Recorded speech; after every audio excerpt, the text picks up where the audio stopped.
தூதி ஒலி கேட்கும், ஆடல் பாடல் சத்தமும் துணிக்கும். ஆகாய விண்மீனாய் அவர் ஜனம் பெருகும், ஆண்டவர் வாக்கு பலிக்கும். கிறிஸ்துவுக்குள் மிகவும் பிரியமான தேவ ஜனமே, இந்த நாளிலும் உங்கள் மத்தியிலும் இந்த தொலைக்காட்சியின் வழியாக உங்களையும் சந்திப்பதிலே மிகுந்த மகிழ்ச்சி அடைகிறோம்.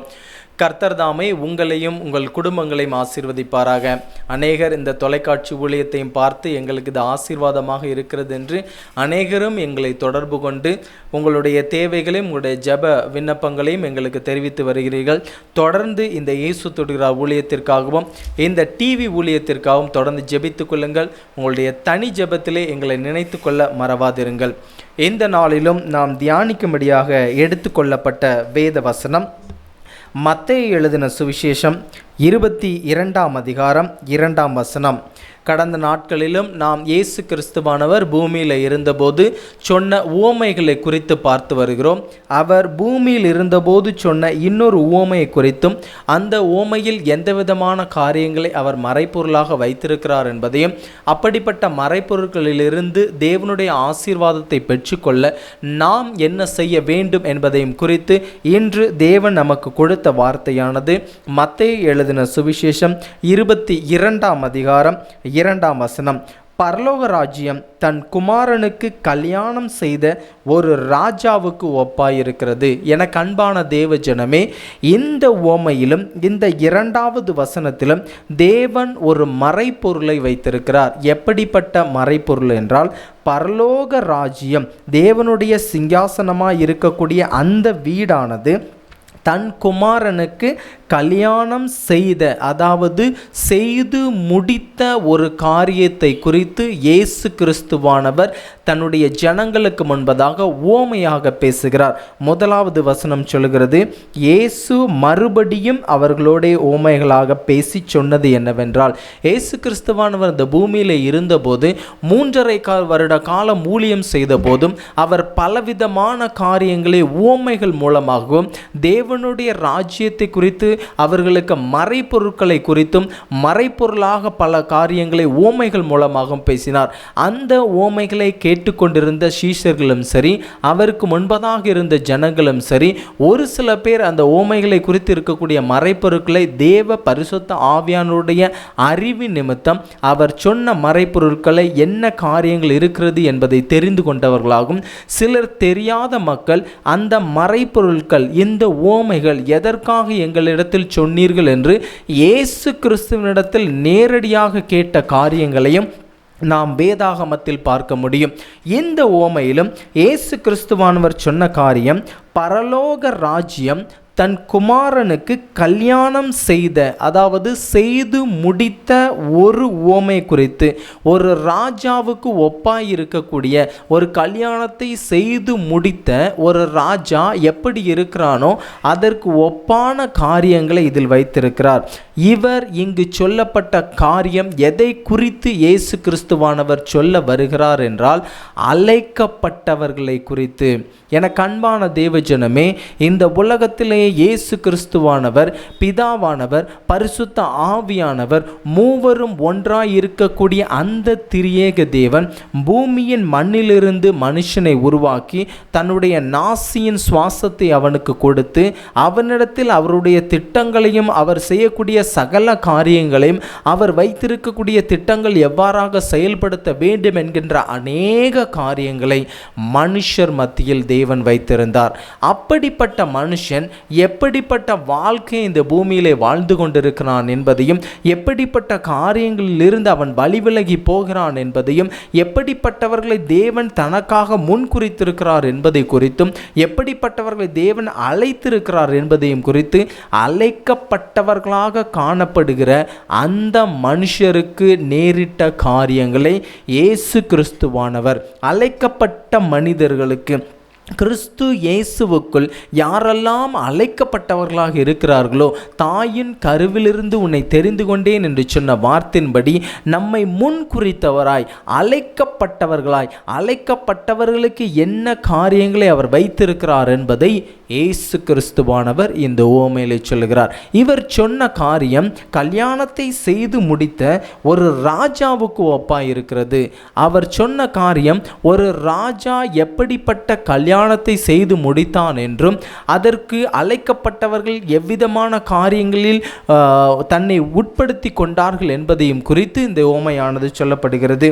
3ஆம் வசனம் சொல்லுகிறது, அழைக்கப்பட்டவர்களை கல்யாணத்திற்கு வரச் சொல்லும்படி அவன் தன் ஊழியக்காரரை அனுப்பினான். ஏற்கனவே கல்யாணத்திற்கு போய் என்னுடைய பிள்ளைக்கு நான் கல்யாணம் வைத்திருக்கிறேன், என்னுடைய பிள்ளைக்கு நான் திருமணம் வைத்திருக்கிறேன், நீங்கள்லாம் நிச்சயமாக வர வேண்டும் என்பதை இந்த ராஜா அவர்களுக்கு முன்பதாக சொல்லியிருந்தான். எனக்கு அன்பான தேவஜனமே, பிதாவானவர் நமக்கென்று ஏற்படுத்தியிருக்கக்கூடிய அந்த வாசஸ்தலத்தை இயேசு கிறிஸ்துவானவர் யோவான் 14ஆம் அதிகாரத்தில் சொல்லுகிறார், உங்களுக்கென்று ஒரு வாசஸ்தலத்தை நான் ஆயத்தம் பண்ணின பின்பு வந்து உங்களை என்னுடைய பிதாவினிடத்தில் கூட்டிச் செல்வேன் என்கின்ற காரியத்தை பரலோக ராஜ்யத்தில் யாரெல்லாம் அழைக்கப்பட்டவர்களாக இருக்கிறார்களோ அந்த அழைக்கப்பட்டவர்கள் பரலோக ராஜ்யத்தின் சந்தோஷத்தை அனுபவித்து கொள்ளும்படி இவர் என்ன சொல்கிறார், தன்னுடைய ஊழியக்காரர் எல்லாரையும் அனுப்பி இவங்களெல்லாம் அழைச்சம்பா, அவங்கெல்லாம் கல்யாணத்துக்கு நிச்சயம் வரும்படி, என்னுடைய ராஜ்யத்தில் பங்கு கொள்ளும்படி அவர்கள் என்ன செய்யுங்க, கூட்டிட்டு வாருங்கள் சொல்றாரு.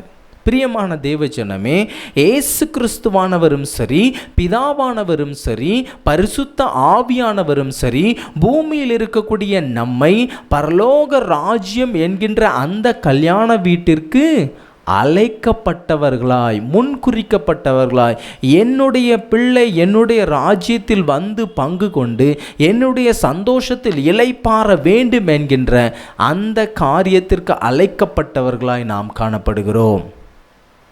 இப்போ இயேசு கிறிஸ்து என்ன செய்கிறாரு பாருங்க, கல்யாணத்துக்கு நான் அவங்களை எல்லாரையும் அழைச்சிட்டேன்ப்பா, ஆனால் ஒருத்தருமே என்ன செய்யலை, வரலை, யாருமே வரல.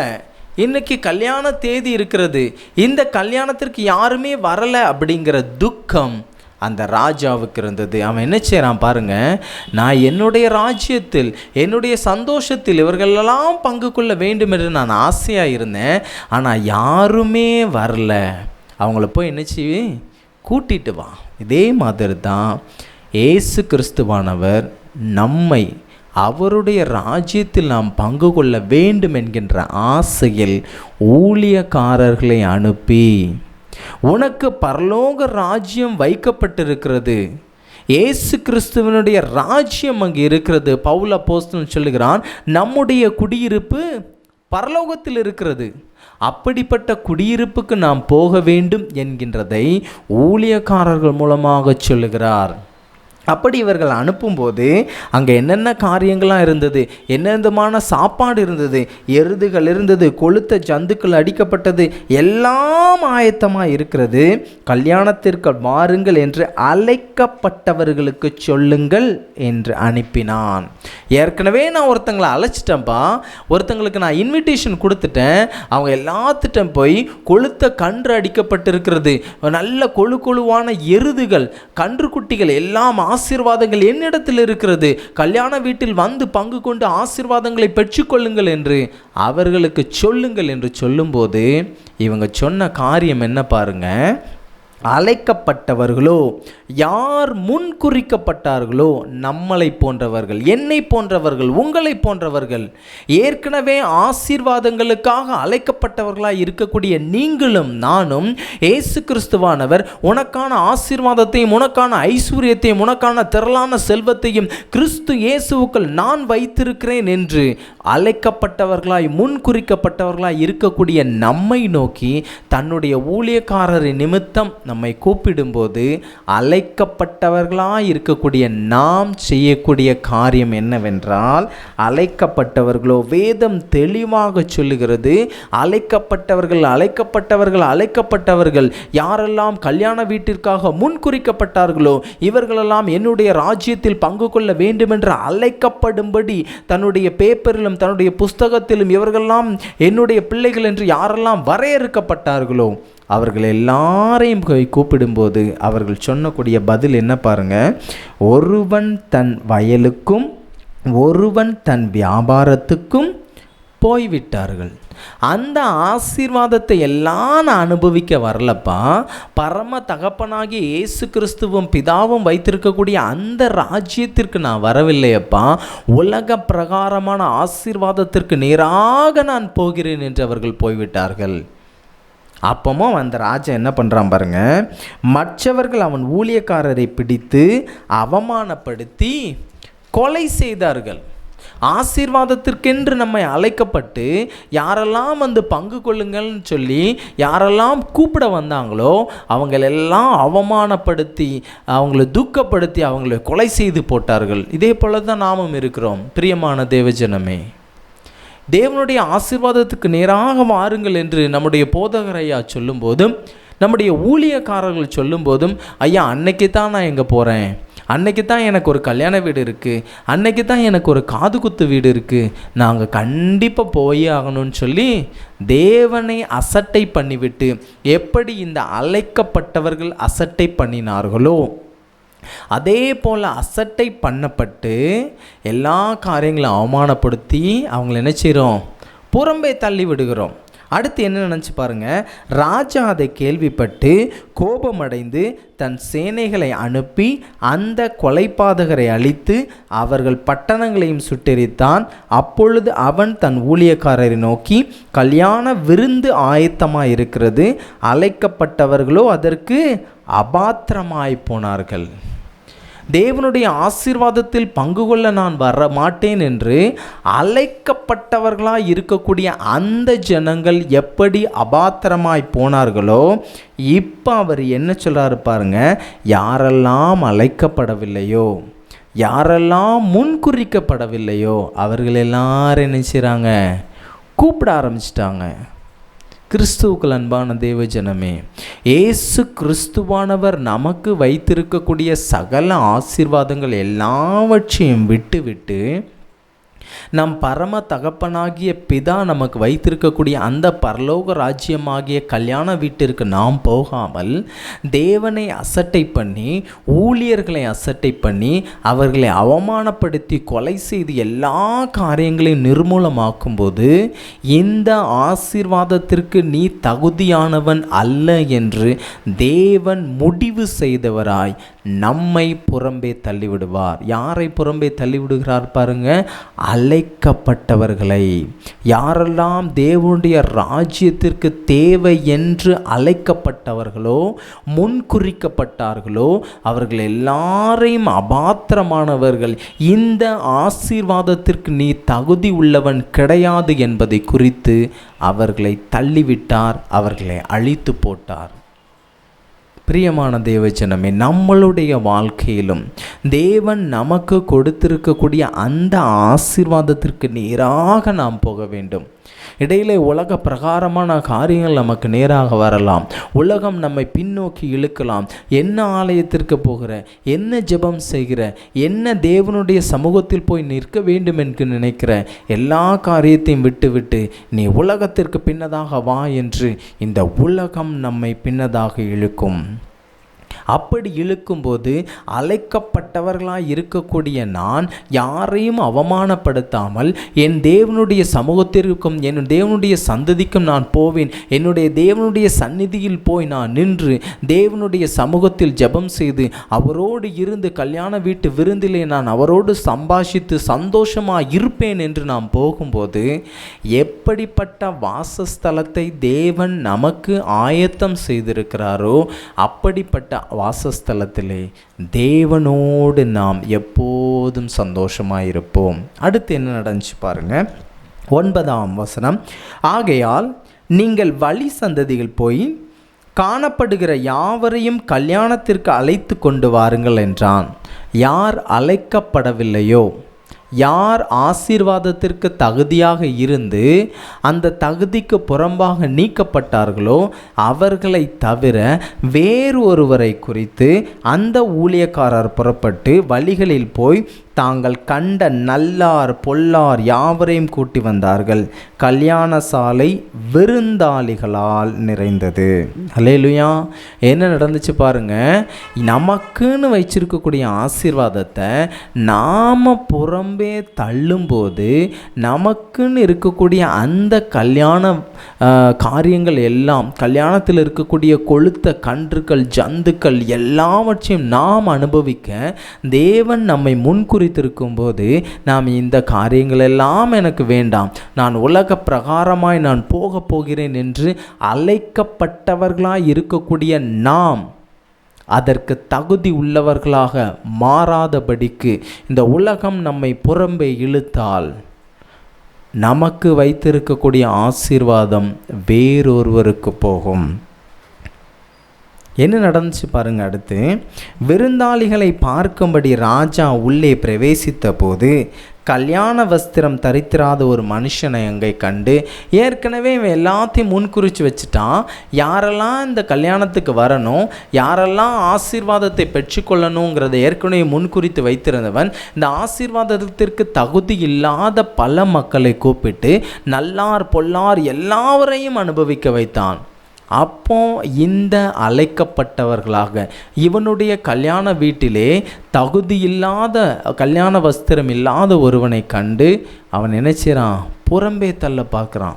அதுக்கு முன்னாடி அவன் என்ன செஞ்சிருப்பான், யாரிடத்துலலாம் கல்யாண வஸ்திரம் இருக்கிறது, யாரிடத்துலலாம் கல்யாணத்திற்கு தேவையான சகல காரியங்களும் இருக்கிறது, யாரெல்லாம் என்னுடைய ராஜ்யத்தில் பங்கு கொள்வதற்கு தகுதி இருக்கிறது என்பதை நிச்சயம் ஆராய்ந்திருப்பான் அந்த ராஜா. அதே போலத்தான் பரலோக ராஜ்யம் என்கின்ற அந்த கல்யாண வீட்டிலே நாம் பிரவேசிக்க வேண்டுமென்றால் பரிசுத்தம் என்கின்ற கல்யாண வஸ்திரம் நமக்கு வேண்டும். தேவனுடைய கிருபை என்கின்ற கல்யாண வஸ்திரம் வேண்டும்.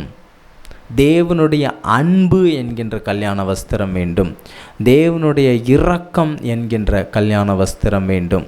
தேவனுடைய கல்யாணத்திற்கு செல்வதற்கு தேவையான தகுதியான அந்த வஸ்திரங்கள் நம்மிடத்தில் இருந்தால் மாத்திரம்தான் இந்த கல்யாண வீட்டிலே அழைக்கப்பட்டவர்களாய் காணப்படுவோம். நம்மிடத்தில் தேவன் எதிர்பார்க்கக்கூடிய எல்லா காரியங்களும் இருக்கிறது. பரிசுத்தம் இருக்கிறது, தேவன் எதிர்பார்க்கக்கூடிய தேவனுடைய கிருபை நம்மிடத்தில் இருக்கிறது, அவருடைய இரக்கம் இருக்கிறது, அவருடைய பாதுகாப்பு இருக்கிறது, எல்லாம் இருக்கிறது. ஆனாலும் நாம் இத்தனை காரியங்களை வைத்திருந்தாலும் அந்த ஆசீர்வாதத்தை பெற்றுக்கொள்ள நாம் தகுதி உள்ளவர்களாய் இருக்கவில்லை. ஏனென்று சொன்னால் இவ்வளவு கிறிஸ்தவ வாழ்க்கைக்கு தேவையான சகல காரியங்கள் நம்மிடத்தில் இருந்தாலும் நாம் உலக பிரகாரமாக போகிறோம். அப்படி ஒருவன் வயலுக்கும் தன்னுடைய வேலைக்கும் வியாபாரத்திற்கும் போனது நிமித்தம்தான் அந்த அழைக்கப்பட்டவர்களை விட்டு புற மக்களை அவன் தன்னுடைய கல்யாண வீட்டிற்கு அழைத்தான்.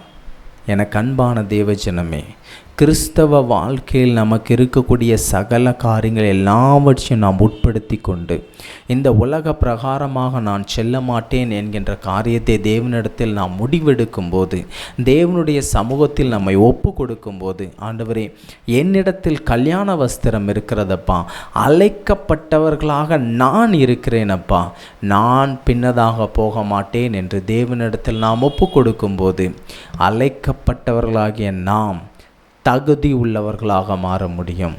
தேவனிடத்தில் ஒப்பு கொடுத்து ஜெபிப்போமா? அன்பின் பரலோக பிதாவை மை துதிக்கிறோம், சோஸ்தரிக்கிறோம் அப்பா. ஒருவராய் பெரிய அதிசயங்களை செய்கிறவரை மை துதிக்கிறோம் அப்பா. ஆண்டவரே, அழைக்கப்பட்டவர்களாக காணப்படுகிற நாங்கள், அழைக்கப்பட்டவர்களாக கல்யாண வஸ்திரத்தை கையில் வைத்திருக்கக்கூடிய நாங்கள் உம்முடைய பரிசுத்த ராஜ்யத்தில் பங்கு கொள்ள, உம்முடைய கல்யாண வீட்டின் அந்த ஜந்துக்களிலும் அந்த எருதுகளிலும் நீர் உண்டு பண்ணி வைத்திருக்கக்கூடிய சகல பதார்த்தங்களையும் நாங்கள் உண்டு ஆசீர்வாதத்தை பெற்றுக்கொள்ள பாத்திரராய் மாற நீர் கிருபை கொடுக்கணுமா ஜெபிக்கிறோமாப்பா. இப்பொழுதும் பார்த்து கொண்டிருக்கக்கூடிய ஒவ்வொரு பிள்ளைகளையும் ஆசீர்வதிங்க. கல்யாண வஸ்திரத்தினால் நீங்கள் மூடி அவர்களை உம்முடைய கல்யாண ராஜ்யத்திற்குள், பரலோக ராஜ்யத்திற்குள், கல்யாண சந்தோஷத்திற்குள் உம்முடைய பிள்ளைகளையும் நீர் கூட்டிச் செல்ல போகிற தயவுக்கு நன்றி செலுத்துகிறோம் அப்பா. சுகவீனத்தோடும் பலவீனத்தோடும் இப்பொழுதும் இருந்து கொண்டிருக்கக்கூடிய ஒவ்வொரு பிள்ளைகளையும் நீங்கள் கண்ணோக்கி பார்த்து அவர்களுக்கு ஒரு ஆசீர்வாதத்தையும், ஒரு பலவீனத்திலும் சுகவீனத்திலும் ஆண்டவரே அதிலிருந்து ஒரு விடுதலை நீர் கொடுக்க போகிற தயவுக்கு நன்றி செலுத்துகிறோம் அப்பா. உம்முடைய கரத்தில் எங்களை ஒப்பு கொடுக்கிற ஆண்டவரே, பார்த்து கொண்டிருக்கக்கூடிய ஒவ்வொரு பிள்ளைகளையும் என்ன தேவைகளுக்காக ஜெபித்து கொண்டிருக்கிறார்களோ அவர்கள் எல்லாரையும் அழைக்கப்பட்டவர்களாய் மாற்றி உம்முடைய ராஜ்யத்திற்கு பங்குள்ள பாத்திரமுள்ள மக்களாக நீர் மாற்ற வேண்டுமாறு ஜெபிக்கிறோம் அப்பா. உம்முடைய கரத்தில் எங்களை ஒப்பு கொடுக்கிற வழி நடத்தும் ஆசீர்வதியும். இயேசுவின் மூலம் ஜெபிக்கிறோம் எங்கள் ஜீவனுள்ள நல்ல பிதாவே, ஆமேன்.